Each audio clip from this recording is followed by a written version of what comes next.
More late night thoughts. Uh, so, um, interested in talking about integration in math. Uh,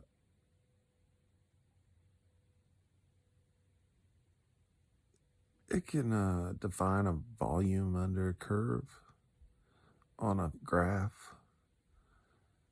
Uh, there's different functions to all these numbers. There's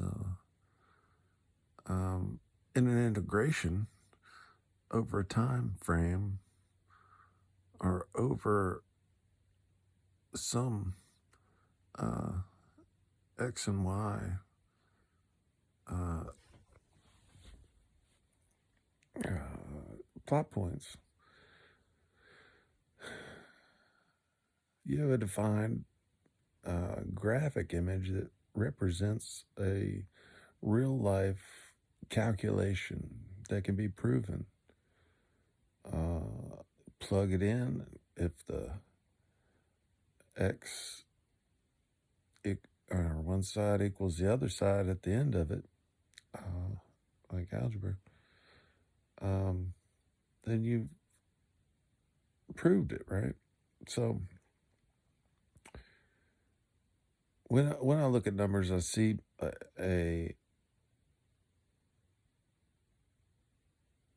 way to prove life that you see in the illusion of the light and the physics and all of those things that we learn work off these numbers, and this math, this calculus, this trigonometry. And the weird thing is you can convert in calculus from talking about an object in angular relationship, like through sine, cosine, tangent stuff, and use by recognizing in equations. There's a whole table of different equations that equal each other. So you can move it out of a problem about sine, cosine, tangent into a calculus, multivariable calculus equation with a function that you're solving. And the weird thing is it changes the shape on the graph and what you're talking about as a analytical geometry that it makes. When we talk about analytical geometry, we talk about hyperbolas and parabolas and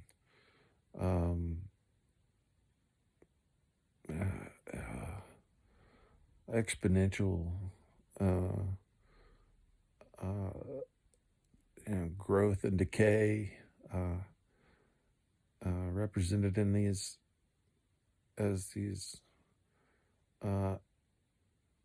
higher numbers, not just square. You got thirds, 4, 5, all the way up, and or you can have even zero as a exponential, which is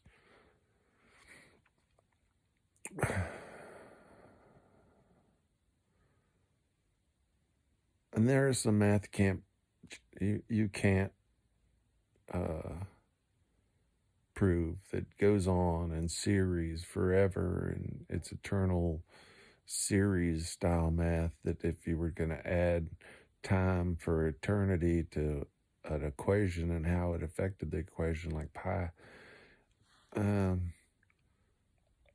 Well, what I'm saying is numbers represent letters and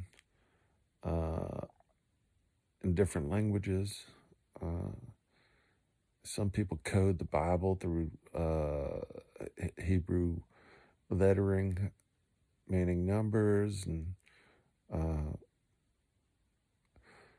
I'm finding codes while just putting numbers together. There's codes that are created to be broken that are based on the third letter in every word, writing a whole new story um, but these timelines that we think of in our universal possibilities are all based on the eternal circle of continued um, divine expansion and the integration of all this information. Once after taking the math, I mean, those negative thoughts like, well, I'll never use that, uh, really creep in while you're working at just trying to understand it. The same with chemistry or any other subject. You get into it. Like people talk about the ether, but ether's a organic chemistry molecule that's defined in carbons and hydrogens, and uh, it's in the air around all of us as a possible compound that. So the ether's not just a spiritual imagination. Frequencies aren't a spiritual imagination. They're electroencephalograph number calculated metrics of the brain waves that can be seen and reported on and scientifically studied and observed and explained, and they have been binaural beats, Monroe Institutes, and Thomas Campbell's book, The Theory of All Things, My Big Toe, T. O. E.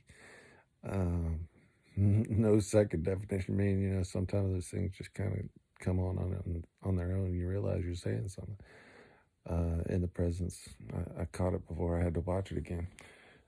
But I seem to be thinking about someone, and I've lost my train of thought. So that was my thought. Another,